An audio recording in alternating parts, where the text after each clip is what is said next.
Hey guys, welcome back to my channel. So this video, wait, hold on, I need some lip gloss.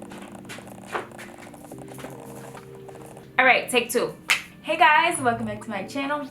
Alrighty, hey guys, welcome back to my channel. I had to grease my lips real quick. So this video is going to be about me counting my locks. Yes, I know, I'm so excited. I don't know why I'm so excited. I mean, I already counted them. Just gonna throw that out there, but I wanted to count them again with y'all. That's why we doing this. Plus, we need the video. We just need it. I feel like it's just embedded into your lock journey. You have to count your locks on camera. Like, that's just the rules of lockness. We gonna count these locks and let's get started in three,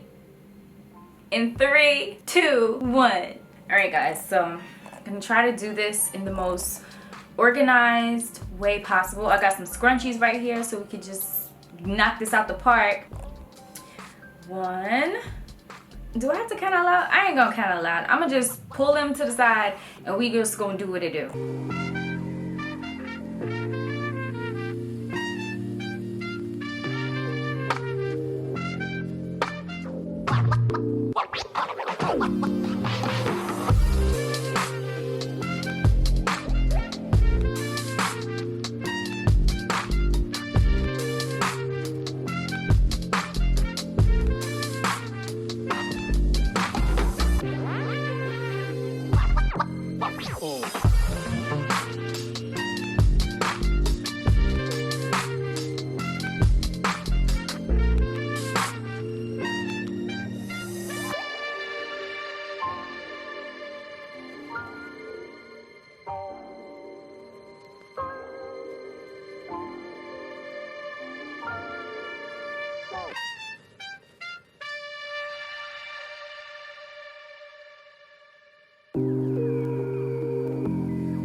All right, y'all, so I counted 85, but before I feel like I counted 86, so at least I know I'm in the right ballpark, but I'm gonna recount them off camera and yeah, we gonna confirm which one it is. So just as I expected, I counted right the first time. It's 86 locks and I'm so happy for all of them. They are so unique and beautiful and I just love them the way they are. I'm happy that I got to count my locks with y'all, even though it was a struggle at first. Don't tell nobody. Trust me, math ain't my forte, but we ain't gonna talk about it, okay? If you have counted your locks, let me know in the comment section how many locks you got. Until next time, bye.